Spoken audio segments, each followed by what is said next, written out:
Dear students, आप सभी का एक बार फिर से स्वागत है एक्सपी क्लासेस में। आज हम लोग पढ़ेंगे जॉन कीट्स की poem when I have fears that I may cease to be, कि जब मुझे डर होता है कि मैं जीना बंद कर दूंगा। तो ये जो पोएम है इसकी थीम है फियर ऑफ डेथ। इसमें पोएट ने अपने मृत्यु के भय को शो किया है, क्योंकि पोएट को ये रियलाइज होता है कि वो और ज़्यादा नहीं रहेंगे। तो उस भय को इन्होंने इस पोएम में शुरुआत में शो किया है, और साथ ही साथ इस पोएम में मोर्टेलिटी को भी बताया गया है। ठीक, तो ये एक एलिजाबेथन पोएम है और इसकी जो राइमिंग स्कीम है वो है A B C D E F G G, और इसमें आइम्बिक पेंटामीटर का यूज किया गया है। तो चलिए अब अपन लोग पोएम को देखते हैं, पढ़ते हैं, शुरू करते हैं। व्हेन आई हैव फियर्स, कि जब मुझे डर होता है, दैट की आई में सीज माने होता है रोक देना, आई में सीज टू बी माने होता है होना, यानी जब मैं अपने अस्तित्व को रोक दूंगा, यानी जब मैं जीना बंद कर दूंगा। कि जब मुझे ये डर होता है, भय अंदर उत्पन्न होता है मृत्यु का, तो मैं सोचता हूं कि अब मैं और नहीं जी पाऊंगा या मैं आगे नहीं जी पाऊंगा। I may cease to be before my pen has gleaned my teeming brain, और इसके पहले कि मैं जीना बंद कर दूंगा, कि बिफोर माई पेन हैज ग्लीन माने होता है सूचना प्राप्त करना या छांटना, बीनना। माई टीमिंग ब्रेन, टीमिंग माने होता है भरा हुआ, कि जब मुझे ये भय अंदर आता है मृत्यु का और मुझे लगता है कि मैं आगे नहीं जी पाऊंगा, मैं मर जाऊंगा, और उसके पहले मर जाऊंगा कि मैं अपनी जो मेरा ये दिमाग भरा है, इस दिमाग से मैं मेरे अंदर जो नॉलेज है उस नॉलेज को, यानी पोएट जो है वो यहाँ कविता करने का पोएट के पास टैलेंट है, तो वो सोच रहा है कि जो मेरे दिमाग में भरा पड़ा है उसको मैं छांटे बिना, बीने बिना, यानी उसको बीनने का अर्थ ये हुआ कि उसकी पोएम कंपोज करने या कुछ लिखना। कि before high piled books in charactery, कि करेक्टरी में जो हाई पाइल्ड बुक्स हैं,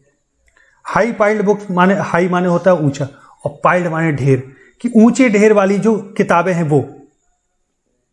यानी पोएट यहां ये कहना चाह रहा है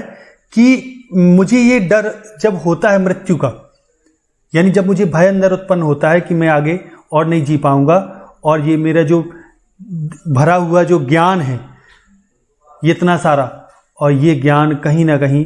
मेरा रह जाएगा और इसको मैं ग्लीन नहीं कर पाऊंगा, अपनी भरे दिमाग से उस ज्ञान को प्राप्त नहीं कर पाऊंगा या उसको बाहर नहीं निकाल पाऊंगा, लिख नहीं पाऊंगा, और इसके पहले ही मैं मर जाऊंगा कि करेक्टरी में मेरी बहुत ऊंची हाई पाइल्ड बुक्स, यानी मैं किताबों के ढेर लगाने से पहले, यानी स्वयं लिखकर उन किताबों का ढेर लगाने से पहले ही मैं मर जाऊंगा। जब मैं ये सोचता हूं तो मैं डर जाता हूं। और ऐसे अब पोएट क्या करना चाह रहा है, यहां किताबों का ढेर लगाना चाह रहा, अपने टैलेंट को लिखना चाह रहा है, यानी उस टैलेंट को लिख के व्यक्त करना चाह रहा है जो उसके दिमाग में भरा पड़ा है। तो कह रहा है hold like rich Gardner's the full ripened green, यानी किताबें ठीक वैसे ही वो करेक्टरी में रख देना चाहता है, ढेर बना के, सजा के, यानी अपनी खुद की लिखी हुई किताबें, जैसे गार्डनर्स यानी रिच गार्डनर्स, यानी समृद्ध गार्डनर्स का मतलब होता है जो भंडारण वगैरह होते हैं वो। Hold like rich Gardner's the full ripened grain, जिसमें राइपेंड ग्रेन का मतलब हो गया पका हुआ अनाज, यानी हार्वेस्टेड ग्रेन, यानी जो पकी हुई फसल या जो खेत से करी हुई फसल होती है उससे जो भंडारण वगैरह भर दिए जाते हैं, ठीक वैसे ही जो अपने टैलेंट से इतनी किताबें लिखना चाहता है कि उसका ढेर लग जाए करेक्टरी में पूरा। तो कह रहा है कि मैं इसके पहले जब ये सोचता हूँ, ये सब करने के पहले मैं सोचता हूँ कि मैं कहीं मर जाऊंगा, तो मैं डर जाता हूँ। व्हेन आई हैव फियर्स, कि जब मुझे डर होता है कि I may cease to be, कि मैं जीना बंद कर दूंगा, बिफोर माई पेन हैज ग्लीन, इसके पहले कि मेरा पेन ग्लीन कर दे, अलग कर दे या छांट दे, क्या मेरे टीमिंग ब्रेन से, जो मेरे ज्ञान भरा है उसको मैं किताबों में लिखना चाहता हूँ, उसको लिखने से पहले ही मैं कहीं मर ना जाऊँ। तो यहाँ अपने इस भाई को इसने बताया। आगे देखें, और वेन आई बिहोल्ड, और जब मैं देखता हूँ, अभी अफसोस जता रहा, वेन आई बिहोल्ड, जब मैं देखता हूँ, upon the night's starred face, upon ऊपर, द नाइट्स रात के, स्टार्ड फेस रात के तारामय चेहरे को जब मैं देखता हूँ, तो huge cloudy symbols of high romance,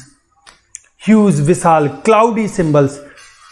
बादलों वाले चिन्ह ऑफ हाई रोमांस, रोमांस के, यानी बादलों में जब कभी आकाश में जो कवि वगैरह होते हैं आकाश की ओर देखते हैं, जो बादलों में तरह तरह के जो सिंबल्स होते हैं, जो चिन्ह बने रहते हैं, जो इमेजेस होती हैं, उनसे कहीं ना कहीं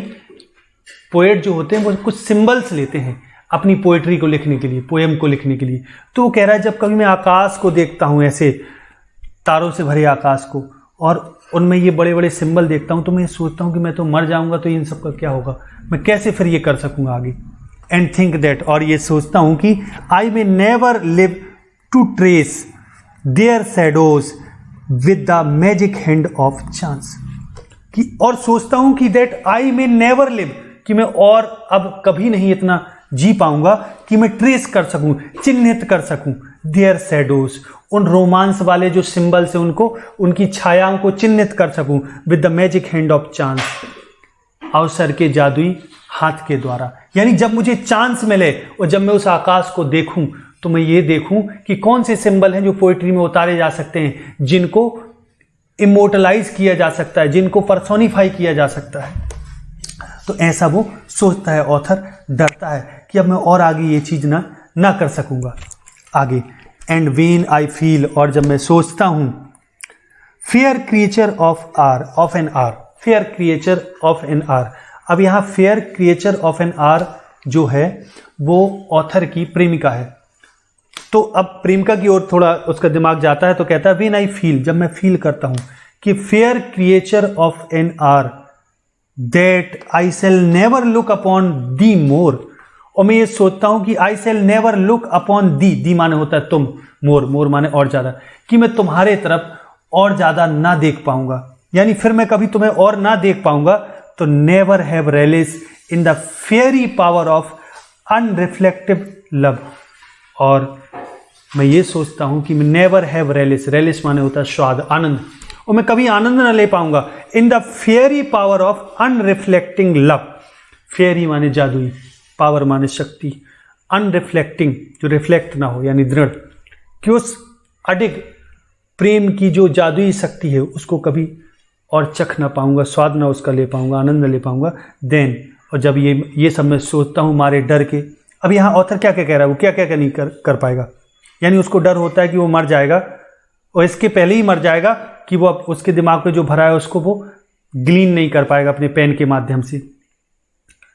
वो किताबों के ढेर नहीं लगा पाएगा, स्वलिखित किताबों के। ठीक वैसे ही जैसे कि अनाज के भंडारण में अनाज भरा होता है, और जब वो आकाश में देखता है जो सिंबल्स होते हैं रोमांस के,